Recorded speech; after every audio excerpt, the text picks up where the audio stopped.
Good evening and thanks for joining us. Families across this country are devastated tonight. Their loved ones caught in a tumultuous and tragic series of events in Iran. This is all that remains of Ukraine International Airlines flight PS752. All 176 people, at least 30 of them children, were killed when the Boeing 737 fell from the sky minutes after takeoff from Tehran Airport. It was not one of the grounded 737 MAX planes. Most of those on board were from Iran and from Canada. It went down just hours after Iran fired ballistic missiles onto U.S.-occupied bases in Iraq, a revenge attack against the U.S. for killing a top Iranian general. This video was shared by a state-run media organization in Iran. It says it shows the pre-dawn crash. The aircraft appears to be in flames, descending in the distance before a bright burst fills the sky. Almost immediately, Iran's transport ministry blamed engine failure. Ukraine's embassy in Iran put out a statement ruling out terrorism or a rocket attack, but that was later replaced by a statement saying it's too early to draw any conclusions. Iran is refusing to hand over the flight recorders to Boeing or to American officials. Among the 63 Canadians killed, many were from Edmonton. They were mothers, fathers, children. There were students and academics. All had so much potential, so much life ahead of them. And this is a heartbreaking tragedy. We will have much more on all the lives lost a little bit later. Global Affairs Canada is now warning Canadian citizens against all non-essential travel to Iran. President Trump today addressed the nation. He didn't talk about the plane crash, but he did appear to back away from retaliating against Iran. Iran appears to be standing down, which is a good thing for all parties concerned. We have coverage of all of this tonight, beginning with Redmond Shannon on the catastrophic final moments of that flight. This is the immediate aftermath of the crash involving Ukraine International Airlines flight PS752. And as dawn broke, the scene of devastation became clear. Smouldering wreckage of the Boeing 737-800, plane parts and personal belongings strewn across a large area, signs of the lives lost. It was clear to rescue workers no one stood a chance. All they could do was gather the remains of those who were alive just minutes earlier.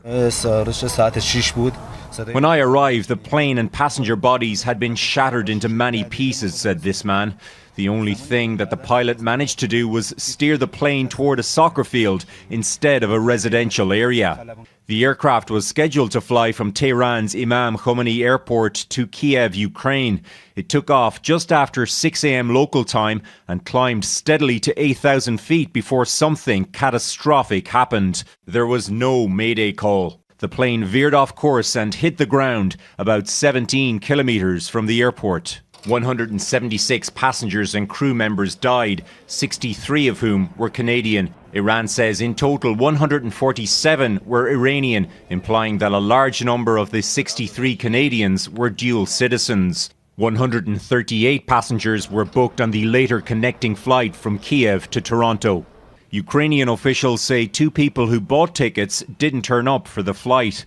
The airline says the Boeing was just over 3 years old and underwent maintenance 2 days ago. The company's president says it was one of their best aircraft with an excellent crew. Ukraine's embassy in Tehran initially blamed engine failure but has since retracted the statement. Just hours earlier, Iran had fired missiles at Iraqi air bases housing US troops. Fueling speculation, the plane was shot down. The answers could be held in the plane's black boxes, now in the hands of Iranian authorities. Iran says it won't hand them over to the US or to plane maker Boeing. Ukraine's Prime Minister says all Ukrainian airlines have been suspended from using Iranian airspace, and a number of major airlines, including Air Canada, are rerouting around the country. Redmond Shannon, Global News, London. Getting at the truth of what brought down that plane may not be straightforward. It happened in a country that's the sworn enemy of the U.S., a country that has no diplomatic relations with Canada, and where the media is state-controlled. Lies have been told before about plane crashes, including by the United States. Our Eric Sorensen explains more about that tonight. Eric? Donna, the crash could simply be mechanical failure or human error. Most airline disasters are. But history, politics, and current events all inject skepticism around the major players. Iran, where the crash happened, the stunning coincidence just after Iranian missiles were fired at a U.S. base in Iraq. Iran has many enemies in the region, and it is far from transparent in its affairs.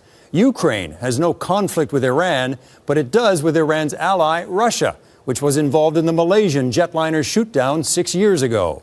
The United States is also at the center of tensions in the region. The back-and-forth attacks with Iran and its own history includes shooting down an Iranian airliner 30 years ago. And then there is Boeing. After the crash of its second MAX 8 in Ethiopia last year, questions about its pilot training. This is a disaster with lots of questions and answers that may not be trusted. The debris field suggests impact at high speed. It looks like it must have hit and skipped along the ground as it was self-destructing. Jock Williams is an aviation expert. He says early accounts can be unreliable. One report from Ukraine blamed engine failure. It then removed that statement. And the report that 2 ticketed passengers didn't board raises the potential for a terrorist attack. Williams says both the Iranian aviation and the Ukrainian airline are trustworthy. I have no doubts about the airline itself. Aviation in general, believe me, Iran has a good record. But as facts are gathered, will they be believed? With black boxes in hand, Iran has made clear U.S. safety experts, among the best in the world, will not be allowed in to investigate. U.S.-Iranian relations are on a knife's edge after an Iranian general was killed in an American attack days ago. Canada has aviation expertise but has no official diplomatic relations with Iran. And Ukraine well remembers this, the Malaysian airliner that was shot down in its conflict with Russia. Ukraine wants permission to send its own investigators to the crash scene. We know that there's tension in that part of the world, particularly in the last few days, so we'll have to find out. But we got to really avoid jumping to conclusions about what happened. Boeing's 737s are among the best planes in the world, but as an American company with recent crashes, it will be under intense scrutiny too. The Iranian crash is a tragedy for all involved, but the disaster comes at a time and in a place of grave mistrust. Eric Sorensen, Global News, Toronto.